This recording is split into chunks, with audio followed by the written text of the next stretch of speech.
Nasıl Karabağ girdiysek. Tek millet, tek bayrak, tek vatan, tek devlet. Türk'ün yolu Zengezur'dan, Karabağ'dan geçti.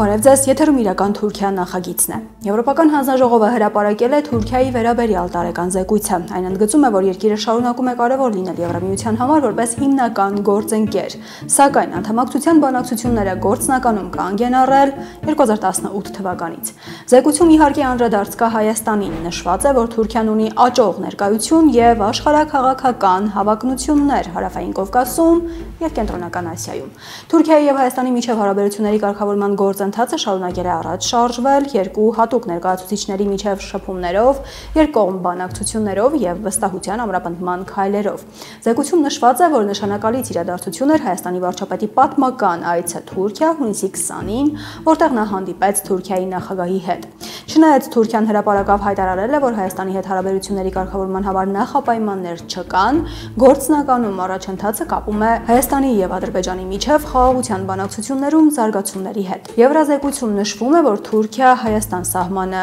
մնաց փակ, բայց այն կարճ ժամանակով բացվեց 2025 թվականի մարտին Հայաստանից Սիրիա մարդասիրական օգնություն տեղափոխելու համար։ Թուրքիան պահպանեց սերտ հարաբերություններ Ադրբեջանի հետ, կանոնավոր բարձր մակարդակի այցելություններով, խորհրդակցություններով, ինչպես նաև համատեղ զորավարժություններով։ Թուրքիան միանշանակորեն աջակցել է Ադրբեջանի դիրքորոշմանը Հայաստանի նկատմամբ, նշված է Եվրազեկույցում։ Թուրքիայի արտաքին գործերի նախարարությունը իհարկե քննադատել է Եվրահանձնաժողովի զեկույցը, բայց ոչ այն հատվածը, որը վերաբերում է Հայաստանին, այլ այն, որ Թուրքիայի դատական համակարգի իրավունքների եւ ներքին քաղաքականության վերաբերյալ գնահատականները կողմնակալ եւ անհիմն են, ըստ Թուրքիայի արտգործնախարարության։ Անկարան նաեւ մեղադրել է Եվրամիությանը Հունաստանի եւ Կիպրոսի հույների իբր մաքսիմալիստական դիրքորոշումներին աջակցելու մեջ, ընդգծելով, որ փաստաթուղթը անտեսում է Թուրքիայի եւ այսպես կոչված թուրքական Կիպրոսի օրինական մտահոգությունները։ Իրական Թուրքիա նախագծի այս թողարկմանը դիտեք։ Փաշինյան-Զախարովա-բախումը թուրքական հեռուստաեթերում Թուրքիայից հայ եկեղեցուն եւ ընդդիմությանը մեղադրում են Փաշինյանին տապալելու փորձերի մեջ։ Rusiya Dışişleri Bakanlığı Sözcüsü Maria Zaharova 1915 olaylarını soykırım diye niteledi. Թուրքիայի պաշտպանության նախարարը հիշել է համատեղ պատմական անցյալը Ադրբեջանի հետ եւ ամենաուշագրավն այն է, թե որ արյունալի դրվագը։ Bu bağ kökü mazide olan ve özellikle de yakın tarihimizde Kafkas İslam ordusundan Vatan muharebesine kadar verilen mücadelelerde Հարցում Բաքվի փողոցներում ադրբեջանցիները Երևան կգային, եթե հնարավորություն ունենային գալ որպես զբոսաշրջիկ։ Դեպի yurdumuz bizə nəyə görə getməlidir? Adam gərək bir marağı olsun։ Եվ հարցազրույց այսօր Հաշիդ Շարմա Հնդկաստանից Հայաստանն այժմ թույլ է, բայց ով գիտի, կարող է ուժեղանալ ապագայում 20 տարի, 30 տարի հետո, անգամ ավելի շուտ։ Armenia is weak right now. But who knows, they'll get stronger in the future, 20 years from now, 30 years now, even earlier. Եվ այսպես Թուրքիայում հեռուստաալիքի եթերում Բորիս Թեփականատերն ադրբեջանցի է, հայտարարում են, թե Հայաստանում ընդդիմությունը ղեկավարում է եկեղեցին, եւ Նիկոլ Փաշինյանը հայտնվել է եկեղեցու եւ ընդդիմության կազմակերպած հեղաշրջման փորձերի թիրախում։ Այստեղ վերլուծություն չենք անի, առաջարկելով ձեզ մտածել, թե ինչու են հերթական անգամ Փաշինյանի եւ թուրք-ադրբեջանական իշխանամերձ մեդիայի դիրքորոշումները գրեթե բառացի համընկնում։ Ermenistan'da Nikol Paşinyan bir kez daha Azerbaycan'la barış, Türkiye ile normalleşmeden yana böyle kuvvetli bir çıkış yaptı. Հայաստանում Նիկոլ Փաշինյանը կրկին կտրուկ հայտարարություն արեց Ադրբեջանի հետ խաղաղության եւ Թուրքիայի հետ կարգավորման օգտին։ Նա եւս մեկ չափազանց կրկոտ ելույթ ունեցավ խորհրդարանում։ Եկեղեցու կողմից ղեկավարվող ընդդիմության հեղաշրջման փորձերի թիրախում հայտնված Փաշինյանը հայտարարել է. այս մտածելակերպը սովետական է, պետք է հրաժարվեն դրանից։ Փաշինյանին Մոսկվայից պատասխանել է Ռուսաստանի արտաքին գործերի նախարարության խոսնակ Մարիա Զախարովան, մեղադրելով Փաշինյանին ստելու եւ Թուրքիային ցեղասպանության մեջ եւ դեմ լինելով Թուրքիա-Հայաստան կարգավորմանը։ Վարքյաններ անց հերթով կներկայացնենք Փաշինյանի եւ Զախարովայի հայտարարությունները։ Մինչեւ այդ Փաշինյանը վերջին շաբաթներին բազմաթիվ հայտարարություններ է արել Թուրքիայի եւ Ադրբեջանի մասին, բայց տեսեք, թե որն է հայտնվել թուրքական հեռուստաեթերում, ընդ որում մյուսներին անգամ չեն էլ անդրադարձել։ Այդ որ մենք ասում ենք թուրքը մնում է թուրք, Փաշինյանի հայերեն խոսքի թուրքերեն թարգմանությունը հայերեն չթարգմանելու համար առաջարկում ենք լսել Փաշինյանի խոսքից մեջբերված հատվածը հենց բնօրինակով։ Մանավանդ որ թուրքերը թարգմանության սխալ չեն արել, ամեն ինչ ճիշտ են թարգմանել։ Այդ որ մենք ասում ենք թուրքը մնում է թուրք, այդ նույն ասացվածքից ընդեղ էլ կա, ընդեղ էլ ասում են հայը մնում է հայ։ Այդ որ մենք ասում ենք ոնց կարելի է վստահել, ոնց կարելի է Ադրբեջանին վստահել, ոնց վստահում եք, այդ նույնը այնտեղ կա, ասում են ոնց կարելի է հային վստահել։ Այդ որ մենք ասում ենք, բա մենք մեր պատմությունից դասեր չքաղեցինք, նույնը իրանք են ասում են, բա մենք մեր պատմությունից դասեր չքաղեցինք, ոնց է դուք խաղաղություն եք ուզում Հայաստանի հետ, բա մեր պատմությունից դասեր չքաղեցինք։ Լսեք, մենք պետքա դուրս գանք KGB-ի գործակալների մեզ համար ձևակերպած աշխարհի բանից, պատկերից։ Թուրքերի վերլուծությունը ներկայացնելուց առաջ նաև Զախարովայի պատասխանը տեսնենք, որովհետև ինչպես նշեցինք ամենասկզբում, դրան եւս անդրադարձել են, ավելի ճիշտ կլինի ասել, հենց դրան են անդրադարձել։ Մոսկվայից հնչած հայտարարություններից են վրդովվել թուրքերը։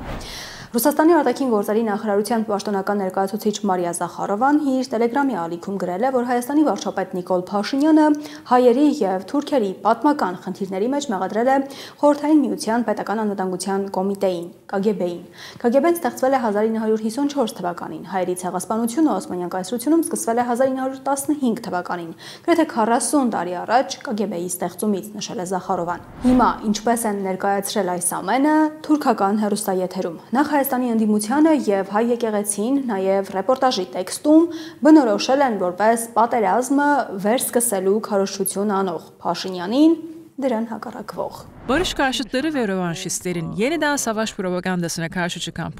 Փաշինյանը, որը հակառակվում է խաղաղության դեմ ռևանշիստների վերսկսած պատերազմական քարոզչությանը, կրկոտ ելույթ ունեցավ Հայաստանի խորհրդարանում։ Թեև Հայաստանի ընդդիմությունը բազմաթիվ անգամ հայտարարել է, որ պատերազմի կողմնակից չէ եւ հարաբերությունների կարգավորում է ուզում, Թուրքիայում սա տեսնել չեն ուզում։ Բայց շատ լավ տեսնում են, որ Հայաստանի ընդդիմությունը հավելում է կարգավորում, սակայն ոչ ամեն ինչ զիջելու գնով։ Եվ կա Փաշինյան, որը նույնպես թուրքական նարատիվով հայտարարում է սա։ Ուզում եմ ընդգծել, որ 2026 թվականը վճռական նշանակություն է ունենալու խաղաղության համար, որովհետև հունիսին տեղի ունենալու հերթական խորհրդարանական ընտրություններ եւ այդ ընտրությունները ըստ էության ունեն մի առանցքային հարց, որի պատասխանը պետքա տրվի։ Եվ Հայաստանի Հանրապետության ժողովուրդը իր ընտրությամբ պետք է տեր կանգնի խաղաղությանը։ Անդրադառնալով Զախարովայի խոսքին փորձել են տպավորություն ստեղծել, թե ռուսները անհիմն են թուրքերին մեղադրում հայոց ցեղասպանությունն իրագործելու մեջ, թե դա կեղծ մեղադրանք է, թե թուրքերն անմեղ են։ Ցեղասպանություն եզրն իհարկե անգամ չեն օգտագործում, asում են 1915-ի իրադարձություններ։ Rusya Dışişleri Bakanlığı Sözcüsü Maria Zaharova 1915 olaylarını soykırım diye niteledi. Ռուսաստանի արտաքին գործերի նախարարության խոսնակ Մարիա Զախարովան 1915 թվականի իրադարձությունները որակել է որպես ցեղասպանություն։ Թշնամանքը, որից Փաշինյանը հրաժարվել է, նորից մեջտեղ է բերել։ Ցեղասպանության կեղծիքը ներկայացրել է որպես ճշմարտություն։ Մեկնաբանը ռեպորտաժից հետո շարունակելով եթերը ասում է, թե այս թեման դեռ կքննարկեն, մինչև այդ առաջարկում է տեսնել, թե ինչ է ասել Ալիևը Արցախում պատերազմի տարելիցին, ու մեջբերում է Ալիևի խոսքի այն հատվածը, որը Բաքվի օկուպանտը պարբերաբար է կրկնում իր ելույթներում, փորձելով Ռուսաստանի նախագահի աչքը մտցնել։ Եվ այն, որ այս թուրք մեկնաբանը Զախարովայի հայոց ցեղասպանության մեղադրանքով խոսքից հետո մեջբերում է հենց այդ հատվածը, հաստատում է Ալիևի խոսքն ուղղված է հենց Ռուսաստանի նախագահին եւ նպատակը Պուտինին հեգնելն է։ Իբր նա չի կարողանում պատերազմ հաղթել, իսկ այ Ալիևը կարողացավ։ Hiçbir ülke bu kadar mutlak bir zafer. Աշխարհում ոչ մի երկիր այսպիսի լիակատար հաղթանակ չի տարել, ինչպես մենք, ասել է Ալիևը։ Սա է թուրքական մեդիայի պատասխանը Զախարովային։ Թուրքիան Ռուսաստանին պատասխանում է Ալիևով։ Որպես կանոն, պարբերաբար ներկայացնում ենք Թուրքիայի նախագահի, արտաքին գործերի նախարարի եւ տրանսպորտի ու ենթակառուցվածքների նախարարի հայտարարությունները Հայաստանի եւ Հայաստանի տարածքի մասին։ Այսօր Թուրքիայի պաշտպանության նախարար Յաշար Գյուլեր, որն Անկարայում մասնակցել է Ադրբեջանի դեսպանության կազմակերպած ընդունելությանը Արցախի օկուպացիայի 5-րդ տարելիցի կապակցությամբ։ Գյուլերը հայտարարել է, թե Արցախը գրավելիս ադրբեջանցիների գործողությունները ոսկե տառերով են գրվել Թուրքերի պատմության էջերում։ Նկատի ունի ուրիշի հայրենիքը գրավելը պատերազմական հանցագործություններով։ Türkiye olarak bizler de can kardeşlerimizle birlikte o kutlu zaferin gururunu yaşadık. Yaşıyoruz. Այդ օրերին մենք կրկին ամենայն պարզությամբ զգացինք մի ճշմարտություն, որ միշտ շեշտել ենք՝ երկու պետություն, մեկ ազգ, որովհետև Ադրբեջանի ուրախությունը մեր ուրախությունն է, ցավը մեր ցավն է։ Մենք պատրաստ ենք ցանկացած զոհաբերության, երբ խոսքը գնում է մեր դրոշի եւ մեր սրբազան արժեքների մասին։ Tek millet anlayışını da bir kez daha bütün açıklığıyla yaşamış olduk. Այնուհետև Թուրքիայի պաշտպանության նախարարը հիշում է համատեղ պատմական անցյալը Ադրբեջանի հետ եւ ամենաուշագրավն այն է, թե որ դրվագը Türkiye ile Azerbaycan arasındaki kardeşlik Թուրքիա եւ Ադրբեջանի միջև եղբայրությունը, որը խորը արմատներ ունի եւ համատեղ անցյալի ժառանգությամբ է, իմաստալից է դարձնում մեր ներկան եւ հարստացնում է մեր միասնությունը ապագայի համար։ Սա եղբայրություն է, որը կառուցվել է սրտից սիրտ, ամրապնդված է անցյալում եւ մասնավորապես վերջին շրջանի պատմության մեջ, որը ձգվում է Կովկասի իսլամական բանակից միջև հայրենական պատերազմ։ Կովկասի իսլամական բանակը, որը Հայոց ցեղասպանության կազմակերպիչների ծենվերի նախագիծն էր, ստեղծվել է առաջին աշխարհամարտի վերջին ամիսներին, պետք է վճռորոշ դեր խաղար դեպի Բաքու արշավանքի եւ Ադրբեջան անունով պետություն ստեղծելու համար։ Այդ առումով հատկանշական է Բաքվի գրավումից հետո Էնվերի 1918 թվականի սեպտեմբերի 15-ին իր հորեղբայր Հալիլին գրված հետևյալ հեռագիրը։ Ամենայն ուրախությամբ ստացա լուրն այն մասին, որ գրավվել է Բաքու քաղաքը, որը տարածվում է Կասպից ծովի ափին եւ այժմ Թուրանյան կայսրությանն է պատկանելու։ Ձեր այս մեծ ծառայությունը չի մոռացվի թուրքական եւ իսլամական պատմության մեջ։ Կովկասի իսլամի բանակի հրամանատարն էր Էնվերի եղբայրը Նուրին, որը վերցնելով Բաքուն 1918 թվականի սեպտեմբերի 15-17-ին կազմակերպեց Բաքվի հայերի կոտորածը, որին զոհ գնացին մոտ 30,000 հայեր։ Եվ այս երկուսին, Էնվերին եւ Նուրիին, Էրդողանը պարբերաբար փառավորում է։ Հիմա էլ Թուրքիայի պաշտպանության նախարար եւ հայրենական պատերազմ ասելով էլ Յաշար Գյուլերը նկատի ունի Արցախում պատերազմը։ Փաստացի թուրք-ադրբեջանական եղբայրության հիմքում հայերի կոտորածներն են։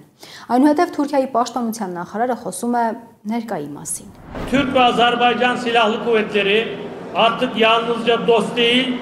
kader birliği yapmış iki ordudur. Թուրքիա եւ Ադրբեջանի զինված ուժերը այլևս պարզապես գործընկերներ չեն, ճակատագրով միավորված երկու բանակներ են։ Մենք շատ լավ գիտենք, որ Թուրքիայի ուժը Ադրբեջանի ուժն է, Ադրբեջանի ուժը Թուրքիային է։ Եվ երբ Հայաստանում Նիկոլ Փաշինյանն ու նրա թիմակիցները փորձում են համոզել, թե խաղաղություն է հաստատվել, ահա թե ինչ է կարծում աշխարհում եւ տարածաշրջանում վիճակի մասին, Թուրքիայի գլխավոր պաշտոնյաներից մեկը։ Uluslararası sistemin kırılganlaştığı, güvenlik ve barışın pamuk ipliğine bağlı olduğu böyle bir dönemde Այն ժամանակ, երբ միջազգային համակարգը փխրուն է, իսկ անվտանգությունն ու խաղաղությունը կախված են թելերից, Թուրքիա եւ Ադրբեջանի միջև այս ամուր համերաշխությունը տարածաշրջանային կայունության ամենակարևոր երաշխիքն է։ Թուրքիան, ինչպես միշտ, կշարունակի աջակցել Ադրբեջանին իր արդար գործում, նրա անվտանգության եւ բարգավաճման գործում։ Ադրբեջանի իբր արդար գործն իհարկե Հայաստանի հետ է։ Այնինչ անում է թուրքական նախագիծ Ադրբեջանը Հայաստանի դեմ, իհարկե ըստ Թուրքիայի պաշտպանության նախարարի արդար է։ Ադրբեջանի անվտանգության եւ բարգավաճման համար է։ Եվ այդ գործողությունների տրամաբանության մեջ է նաեւ այսքանից հետո խաղաղության մասին խոսելը։ Azerbaycan ve Ermenistan arasında kalıcı barışın tesis edilmesine yönelik son dönemde atılan adımları da memnuniyetle karşılıyor. Մենք նաև ողջունում ենք վերջերս արված քայլերը Ադրբեջանի եւ Հայաստանի միջև երկարատև խաղաղության հաստատելու ուղղությամբ։ Մենք սա համարում ենք կարևոր հնարավորություն Կովկասում անվտանգության, կայունության եւ բարգավաճման համար։ Թուրքիան կշարունակի համերաշխությունն ադրբեջանցի եղբայրների հետ բոլոր հանգամանքներում եւ ես կցանկանայի ընդգծել մեր պատրաստակամությունը տարածաշրջանում խաղաղության եւ անդորի շարունակականության համար ամեն հնարավոր ներդրումն ունենալու համար։ Եվ այդ ներդրումները բնականաբար լինելու են Ադրբեջանի օգտին։ Հայաստանի հետ խաղաղությունը չպետք է նշանակի մեր ապրածի մոռացում, եկեք չմոռանանք պատմությունը, բայց եկեք ապահովենք մեր հարևանների հետ խաղաղ համակեցություն ապագա սերունդների համար, հայտարարում են Բաքվի պետական հեռուստաալիքի եթերում ու անմիջապես ավելացնում, ահա թե ինչ. İrəvan qədim Azərbaycan torpağıdır. Tarixi ərazilərimizi görməyi arzulayanlar çoxdur. Երևանը հին ադրբեջանական հող է։ Շատերը կան, որ ցանկանում են տեսնել մեր պատմական հողերը։ Ով գիտի, գուցե ոչ շատ հեռու ապագայում նույնիսկ կազմակերպվեն Բաքվից դեպի Երևան զբոսաշրջային ուղևորություններ։ Այսպիսով, եթե շուտով նման հնարավորություն առաջանա, կցանկանայիք գնալ Երևան, թե կհապաղեիք։ Այս շաբաթ մենք այս հարցը ուղղեցինք Բաքվի բնակիչներին։ Թե ինչ են պատասխանել Բաքվի փողոցներում շրջողները այս գայթակղիչ հարցին, ներկայացնում ենք առանց մեկնաբանության։ Bizim özümüz əslən Qərbi Azərbaycanlıyıq. Anam və ata tərəfdə. Մենք արմատով արևմտյան Ադրբեջանից ենք, մայրական եւ հորական կողմից եւ այդ պատճառով կուզեի գնալ այն հողերը, որտեղ հայրս մայրս են մեծացել։ Ոմանք Ղարաբաղ էին ուզում գնալ, ես Երևան եմ ուզում։ Yox, istəmərəm. Ոչ, չեմ գնա։ Nə üçün? Ինչու? Немножко qorxuludur da. Մի քիչ վախենում եմ։ Ինչու ես վախենում, դա մեր հայրենիքն է։ Gəlin siz də bir kəlmə. Եկեք ձեր կարծիքն էլ ասեք։ Mən özüm Ermənistan oradan anadan olmuşam. Ես ինքս Հայաստանից եմ։ Մայրս, պապերս, տատերս այնտեղից են։ Իհարկե այդ հողերը մեր հողերն են։ Ինչու վախենանք։ Təzə barışmışıq. Biraz vaxt keçməlidir ki, cəmaət öyrəşsin də bir-birini։ Նոր ենք հաշտվել, թող մի քիչ ժամանակ անցնի, ճանաչենք իրար։ Կուզեմ խաղաղություն լինի։ Բաքվում էին հայեր ապրում, կան վատերը, հատկապես Երևանում։ Փողոցներում հարցում են անում, ադրբեջանցիների մասին վատ բաներ են ասում։ Իրենց մտածելակերպը պիտի փոխվի։ Այդ ժամանակ կարելի կլինի։ Մեր պապերի հայրենիքն է, ինչու չգնանք։ Բաքվի պետական այս ալիքն անդրադարձել է նաև Ադրբեջանի տարածքով Հայաստան ցորեն բերելու լուրին, այն կոչել պատմական, առանց չափազանցության եւ բաց տեքստով նախընտրական օգնություն Փաշինյանին։ Bakının İrəvana tarixi jesti ən çox Paşinyanın işinə yarayacaq. Qarşıdan parlament seçkiləri gəlir. Բաքվի պատմական ժեստը Երևանին շատ օգտակար կլինի Փաշինյանի համար։ Խորհրդարանական ընտրություններ են մոտենում։ Փաշինյանն այժմ ցանկանում է ցույց տալ իր ժողովրդին, որ խաղաղությունը միայն քաղաքականություն չէ, այլև հաց է։ Եվ Հայաստանում մեծ ողջավորությամբ Փաշինյանն ու նրա թիմակիցները երկիրը դարձնում են կախյալ Ադրբեջանից, այն էլ հացի հարցում։ Իսկ ինչ կլինի, եթե Ադրբեջանի որևէ պահանջ, որևէ օր Երևանում որոշեն չկատարել։ Չի փակելու Ադրբեջանը հացի ճանապարհը ու նորից չենք վերադառնալու մինչև Ադրբեջանի տարածքով մեծ շուկով ցորեն բերելու վիճակին։ Որքանով է ծանրակշիռ Հայաստանի համար հացը բերել Ադրբեջանի տարածքով, եթե կան այլ տարբերակներ, որոնք գործում էին մինչև այս։ Ու հիշենք նաև, որ Հայաստանի ցորենի 23%-ը ներկրվում էր Արցախից, մինչև Արցախի տարածքի կորուստը Արցախի տարածքն Ադրբեջանի կազմում ճանաչելը։ Իրական Թուրքիա նախագծի երկրորդ մասում հարցազրույց է։ Այսօր հաշիտ շարմա։ Ռազմավարական եւ անվտանգային հետազոտությունների Նատստարտ կենտրոնի հետազոտող Հնդկաստան։ Հայաստանի հարավը Սյունիքը նաեւ հնդիկ մասնագետն է կարևորում ու բացատրում։ Ամեն ինչ կախված է նրանից, թե արդյոք Միացյալ Նահանգները պատրաստ է երկար ժամանակ մնալ այս գործընթացում, ինչը շատ դժվար խնդիր է, թե միայն լուսանկարվելու համար էին Վաշինգտոնում հավաքել Փաշինյանին ու Ալիևին։ Եթե երկրորդ տարբերակն է, ապա խնդիր ունենք։ Եթե չբավարարվեն մտահոգությունները, այս գործարքը քիչ հավանական է, որ երկարաժամկետ հեռանկարում կպահպանվի։ Մյուս կողմից Հայաստանն այժմ թույլ է, բայց ով գիտի, կարող է ուժեղանալ ապագայում 20 տարի հետո, 30 տարի հետո, նույնիսկ ավելի շուտ։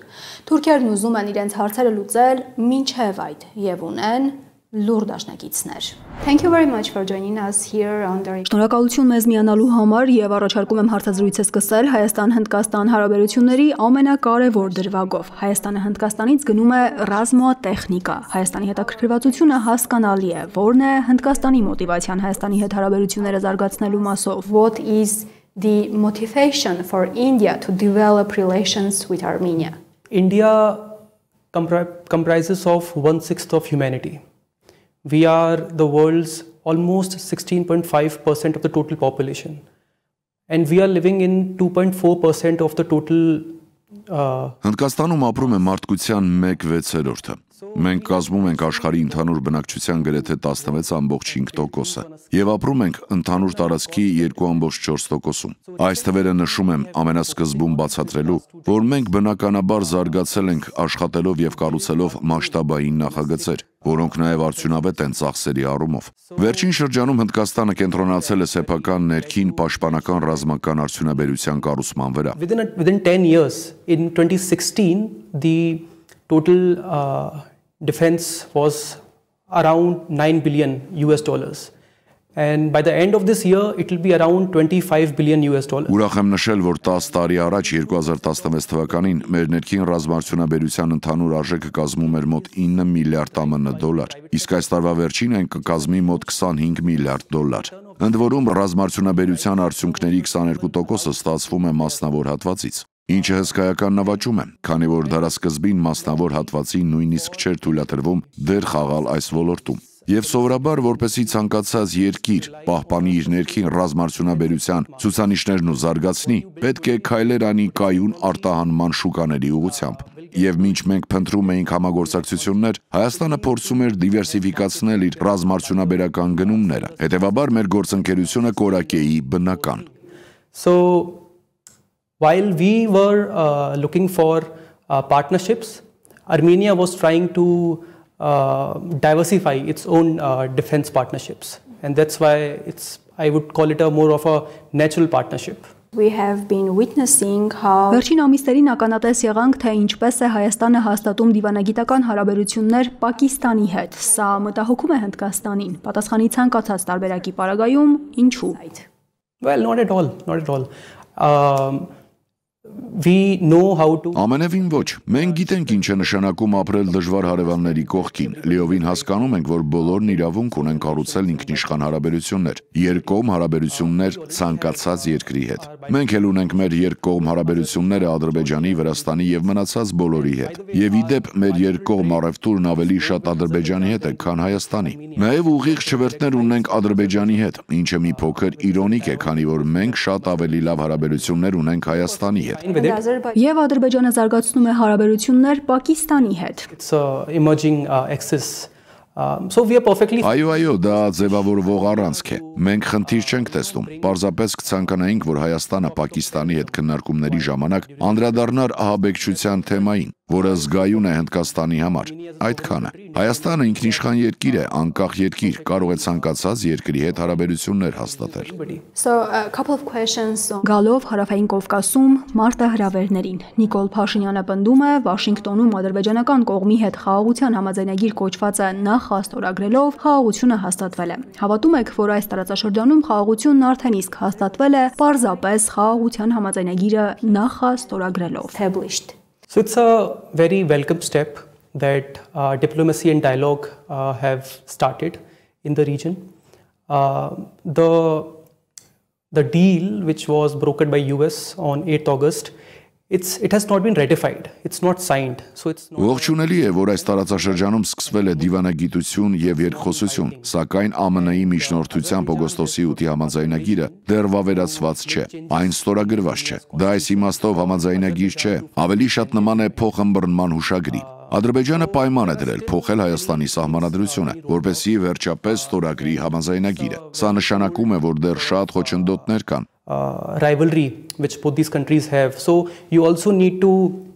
So it's a war in the mind. So it's more of a psychological thing as well. Այս հակամարտությունը շատ ջուր է քաշել եւ կարող ենք ասել մտքի պատերազմ է, ավելի շատ հոգեբանական հարց է։ Երկու երկրների բնակչությունից ժամանակ կպահանջվի նաեւ իրականում գիտակցելու, որ խաղաղությունը եկել է, բայց հուսով եմ, որ կատարվածը ողջունելի քայլ է։ How we come to this condition. Ինչպես ենք հասել այս կետին, համոզված եմ գիտեք, որ հայերը կորցրեցին Լեռնային Ղարաբաղը, թուրքական կողմը նաև պահանջում է հայերից մոռանալ հայոց ցեղասպանության մասին, հրաժարվել ճանաչման գործընթացից։ Հայաստանի սահմանադրությունը փոխելը թուրքական եւ ադրբեջանական կողմերի միակ պահանջը չէ։ Ընդամենը մի քանի օր առաջ Ադրբեջանի նախագահը Հայաստանի ինքնիշխան տարածքում գտնվող Սևանա լիճն անվանեց այլ ադրբեջանական իբր անունով, անվանեց պատմական ադրբեջանական հող եւ Ադրբեջանի նախագահը նաև պնդում է, թե Հայաստանի ամբողջ տարածքը պատմական ադրբեջանական հող է։ Այսպիսին է լինում խաղաղության ճանապարհը։ Peace. it will take much more time. Երկու կողմից էլ շատ երկար ժամանակ կպահանջվի։ Հիմա Ադրբեջանն ավելի վստահ է, քանի որ ունի առավելություն։ Կարծում եմ նրանց բնակչությունը գրեթե 3 անգամ ավելի է, քան Հայաստանինը։ Նրանց ՀՆԱ-ն, նրանց ընդհանուր պաշտպանական բյուջեն գրեթե 3 անգամ ավելի է։ Եվ նրանք գիտեն, որ առավելություն ունեն։ Նաև վերջերս Լեռնային Ղարաբաղի պատերազմում ունեցած հաջողությունը 2023 թվականին, ինչպես նաև 2020 թվականին, նրանք գիտեն, որ Հայաստանի երկարաժամկետ գործընկերը, պաշտպանական գործընկերը Ռուսաստանը, որտեղից ներմուծվում էր Հայաստանի ռազմատեխնիկայի գրեթե 93-94%-ը, շատ զբաղված է Ուկրաինայում։ Նրանք գիտեն, որ առավելություն ունեն եւ նրանք արդեն իսկ ունեցել են հսկայական հաջողություն։ Նման հայտարարություններ կանեն, կլինեն նման հայտարարություններ երկու կողմերից էլ, քանի որ ինչպես ասացի, համաձայնություն դեռ ձեռք չի բերվել։ Եղածը առաջին քայլն էր անհրաժեշտ շատ այլ քայլերի թվում։ Among many more. So would ever India Հնդկաստանը երբևէ կհրաժարվի իր հողերի որևէ մասից, օրինակ Քաշմիրից, Պակիստանի հետ խաղաղության համար with Pakistan. Not at all. I mean, see, ամենևին ոչ։ Նախ Պակիստան-Հնդկաստան հարաբերություններում խնդիրը Քաշմիրի մասին չէ, այլ ահաբեկչության։ Քաշմիրը Հնդկաստանի ինքնիշխան տարածքն է, եւ նրանց ժողովուրդը հավատում է դրան։ Քաշմիրում մենք միասին ենք ապրում։ Պակիստանը պարզապես փորձում է Քաշմիրի հարցը կրկին ու կրկին բերել միջազգային հարթակներ, բայց դա դարավոր պատմություն է։ Ոչ ոք այլևս դրանով չի էլ հետաքրքրվում։ On the international platforms and forums again and again, but it's a Մեր հարաբերություններում հիմնական խնդիրը Պակիստանի կողմից հովանավորվող ահաբեկչությունն է Հնդկաստանի ներսում։ Of terrorism and Pak sponsored terrorism inside India. We can say that we are living under the same condition. Կարող ենք ասել, որ մենք իրականում նույն հանգամանքներում ենք, քանի որ Սյունիքն էլ Հայաստանի ինքնիշխան տարածքն է, Արցախն էլ հազարամյակներ շարունակ հայերի պատմական հայրենիքն է, բայց Ադրբեջանից ահաբեկման, նոր հարձակման սպառնալիքի պայմաններում ենք։ Ահաբեկում, ահաբեկչություն բառերը մեր պարագայում եւս չափազանցություն չեն լինի։ Or in Nagorno-Karabakh region, the Azerbaijani and Turkish side were using mercenaries, մանավանդ եթե հաշվի առնենք, որ Լեռնային Ղարաբաղում պատերազմի ժամանակ ադրբեջանական եւ թուրքական կողմերը օգտագործում էին վարձկաններ, եւ կան նաեւ որոշ պնդումներ, որ Պակիստանը նույնպես միացել է այս զույգին, ականատես եղել, թե ինչպես են Պակիստանի վարչապետը, Թուրքիայի նախագահը եւ Ադրբեջանի նախագահը թևանցուկ զբոսնում Լեռնային Ղարաբաղում, եւ այդ տեսարանը կրում էր քաղաքական բովանդակություն, ակնհայտորեն այս եռյակին մենք պետք է ուշադրություն դարձնենք։ Something that we should pay attention. Yes, definitely. See, this is an age-old question, how to establish peace. Do you believe in balance of... Այո, անկասկած, ինչպես խաղաղություն հաստատել հարցի պատասխանը մարդիկ դարերով են փնտրում։ Երկու տարբերակ կա՝ շահերի հավասարակշռությունը, ինչը հիմնականում նշանակում է, որ կարևոր չէ, թե որ կողմն է առավելություն ունենում։ Believe in balance of power. Հաշվի եք առնում շահագրգիռ բոլոր կողմերի շահերը, եւ այդպես եք խաղաղություն հաստատում։ Մյուս ճանապարհը ուժերի հավասարակշռությունն է։ Որպես ավստրիացի ռեալիստ դիվանագետ Մետերնիչի մեծ երկրպագու, ես կարծում եմ, որ իրականում խաղաղություն հաստատելու համար անհրաժեշտ է հավատալ ուժերի հավասարակշռությանը։ Scholar, I believe that to actually establish peace, you need to believe in balance of power, and that's where the India's partnership with Armenia is of crucial importance. Եվ հենց այստեղ է, որ Հնդկաստանի եւ Հայաստանի գործընկերությունը կարևոր նշանակություն ունի։ Կարծում եմ, որ վերջին մի քանի տարիներին Հարավային Կովկասում անկայունության հիմնական պատճառը տարածաշրջանում ուժերի հսկայական անհավասարակշռությունն էր։ Հնդկաստանը չեզոք կողմ է Հարավային Կովկասում, եւ մենք այստեղ չենք սպառազինությունների մրցավազք սկսելու համար։ Մենք չեզոք ենք, բայց մեր չեզոքությունը пассив չէ։ Սենք ենք արտահանում Հայաստան, զբաղվում ենք կարողությունների զարգացմամբ, վարժանքներ ենք անում եւ շատ ավելին։ Վերականգնել ուժերի հավասարակշռությունը տարածաշրջանում, սա է խաղաղության հասնելու ճանապարհը։ Of power in the region, and that is the way to peace in the region. So-called Zangezur corridor, you know, Turkey and Azerbaijan are demanding the route for them through the Armenia's territory, through the south of the Armenia, Syunik region. Այսպես կոչված Զանգեզուրի միջանցք, Թուրքիան եւ Ադրբեջանը պահանջում են իրենց համար միջանցք ուղի Հայաստանի տարածքով, Հայաստանի հարավային Սյունիքի մարզով եւ Միացյալ Նահանգները նույնպես աջակցում է այս նախագծին, Հայաստանի վարչապետը եւս։ Որն է ձեր գնահատականը թուրքական այդ նախագծին Հայաստանի տարածքում այն սպառնալիք դիտարկում եք Հայաստանի ու նաեւ Հնդկաստանի շահերի համար։ This as a threat for the Armenians' territorial integrity. All the stakeholders, in this region had different priorities.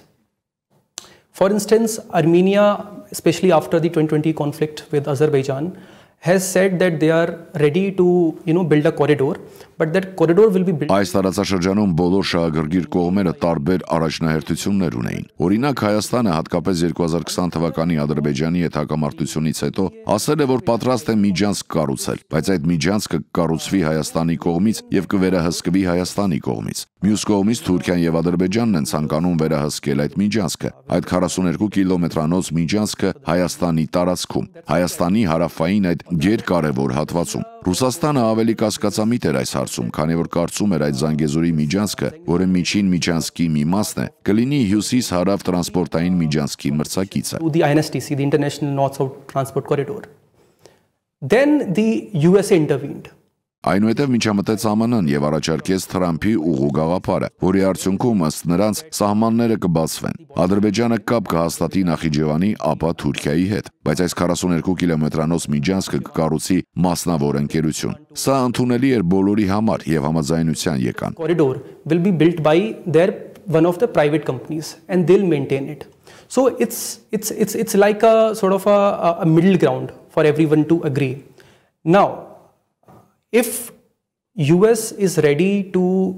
keep, be involved in this process for a long time, because it's a very challenging task. It's not that easy. Հիմա ԱՄՆ-ն պատրաստ է երկար ժամանակ մնալ այս գործընթացում, ինչը շատ դժվար խնդիր է, թե միայն լուսանկարվելու համար են այդ երկրներին միավորել եւ միջնորդել։ Եթե երկրորդ տարբերակն է, ապա խնդիր ունենք։ Քանի դեռ չբավարարենք յուրաքանչյուր կողմի մտահոգությունները, չապահովենք, որ որևէ կողմի ինքնիշխանությունը չխախտվի, այս գործարքը երկարաժամկետ հեռանկարում քիչ հավանական է, որ պահպանվի, բայց եթե դա ԱՄՆ-ի, Ադրբեջանի եւ Թուրքիայի կողմից իրական քայլ է, ապա կարծում եմ, որ այն կարող է հաջող լինել։ A genuine step from the part of US or Azerbaijan and Turkey, then I think it can be a success. So ինչու են Թուրքիան եւ Ադրբեջանը պահանջում այսպես կոչված միջանցք, լավ ճանապարհ Հայաստանի տարածքով։ Եթե արդեն իսկ ունեն ճանապարհ Իրանի տարածքով եւ Իրանն անգամ առաջարկում են նորը կառուցել։ If they have route through Iran's territory. Yeah, so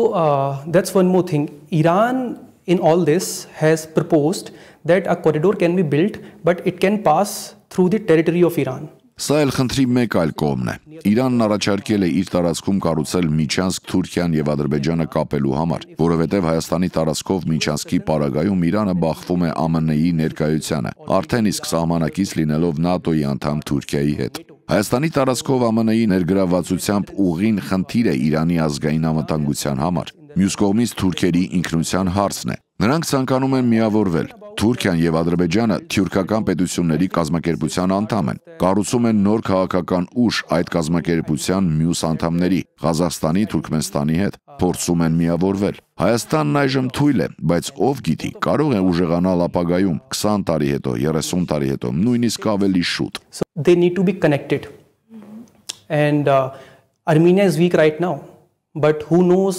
Մինչ այդ նրանք պետք է ապահովեն իրենց ամուր կապը։ Ընդ որում Թուրքիան ունի նաև ԵՄ անդամների որոշակի լուր աջակցությունն այս գործում, քանի որ միջին միջանցքը կենտրոնական Ասիայի երկրները Կասպից ծովի, Ադրբեջանի, Թուրքիայի միջոցով կկապի Եվրոպայի հետ։ Այսպիսով այս հարցում կան բազմաթիվ շահագրգիռ կողմեր։ Քանի որ միջին միջանցքը կենտրոնական Ասիայի երկրները Կասպից ծովը Ադրբեջանի, Թուրքիայի միջոցով կկապի Եվրոպայի հետ։ Այսպիսով այս հարցում կան բազմաթիվ շահագրգիռ կողմեր։ Turkey is trying to connect. Թուրքիան փորձում է միավորել թյուրքական պետությունները, ինչպես նշեցիք, մինչև կենտրոնական Ասիա, ձևավորելով իր տարածաշրջանային ուժը, դառնալով ծանրակշիռ եւ որոշիչ ուժի կենտրոն, դիմելով բոլոր հնարավոր միջոցներին, օգտագործելով նաեւ փափուկ ուժի գործոնը։ Հնդկաստանն այստեղ խնդիր տեսնում է. Turkey is becoming new regional power. See, India is a civilizational country. We are not an insecure country. Հնդկաստանը քաղաքակրթական երկիր է։ Մենք ինքնավստահության խնդիր չունենք։ Դարձել ենք աշխարհի 4-րդ խոշորագույն տնտեսությունը, երրորդը դառնալու ճանապարհին ենք։ Թուրքիայի վերելքը, նրանց աճող փափուկ ուժը ըստ էության ավելի շատ արտացոլում է աշխարհի բազմաբևեռ դառնալը։ every country. Այս հարցը տալիս եմ, քանի որ Թուրքիան նաև Պակիստանի դաշնակիցն է։ Yes. No, so this axis Այդ դաշնակցությունը Ադրբեջանի, Թուրքիայի եւ Պակիստանի այդ գործընկերությունը վերելք է ապրում եւ մենք լավ գիտենք դա, փորձում ենք կողմնորոշվել։ We are trying to navigate it, we are trying to deal with it, but Փորձում ենք հաղթահարել դա, բայց կրկնեմ, Հնդկաստանն ինքնավստահության խնդիր չունի։ Մենք թույլ երկիր չենք, մենք չենք վախենում այլ երկրների վերելքից, նրանց փափուկ ուժից։ Նկատի ունեմ Հնդկաստանը այն երկիրն է, որը հավանաբար աշխարհում ամենաակտիվն է օգտագործում փափուկ ուժի գործոնը։ Թուրքիան եւ Ադրբեջանը անկախ երկրներ են, կարող են կայացնել իրենց որոշումները, բայց Հնդկաստանը կցանկանար, որ նրանք վերանայեին իրենց դիրքորոշումը, եթե իսկապես ցանկանում են համագործակցել այն երկրների հետ, որը հովանավորում է աբեկչությունն այլ երկրներում։ Սա մեր միակ մտահոգությունն է։ Which sponsors terrorism in other countries. That's our only concern. Otherwise, they are perfectly fine to have relations with anybody in the world. Last question. How would you recommend Armenia? Վերջին հարցը. Ինչպես կառաջարկեիք Հայաստանին վերականգնել իր հզորությունը, դուրս գալ այս թույլի դիրքից, որում մենք հայտնվել ենք Լեռնային Ղարաբաղում պատերազմից հետո։ Նագորնո-Ղարաբաղ, how would be your recommendation for the Armenia? See, Armenians are much more capable and Հայերը շատ կարող եւ խելացի ժողովուրդ են։ Չեմ կարծում, թե ես պետք է նրանց խորհուրդներ տամ, բայց պետք է ընդգծեմ, որ դուք ունեք բոլոր հնարավորությունները այս վիճակը հաղթահարելու համար։ Կարևորում եմ, որ դիրքավորվում եք որպես Հարավային Կովկասի սիլիկոնյան հովիտ։ Միակ հանգամանքը, որ կուզեի շեշտել, եւ որը դուք սովորեցիք դժվար փորձության միջով անցնելով, միայն մեկ գործընկերոջ վրա հույս դնել պետք չէ։ One thing that you have learned but in a hard way is not to rely just on a single partner. Շատ երկար ժամանակ դուք ՀԱՊԿ-ի անդամ էիք, դեռ անդամ եք։ Չափազանց կախված էիք Ռուսաստանից, ձեր պաշտպանական ռազմատեխնիկայի ներմուծման առումով։ Հիմա փորձում եք դիվերսիֆիկացնել եւ լավ ուղղությամբ եք շարժվում։ Հուսով եմ, համոզված եմ, որ Հայաստանի եւ Հնդկաստանի գործընկերությունը վերելք կգրանցի։ On a very good trajectory and I'm very hopeful for the rise of Armenia and the rise of India-Armenia partnership. Շնորհակալ եմ հարցազրույցի համար։ Thank you, Annie. Good to be with you. Դուք դիտում եք իրական Թուրքիա նախագիծը, շնորհակալություն ուշադրության համար։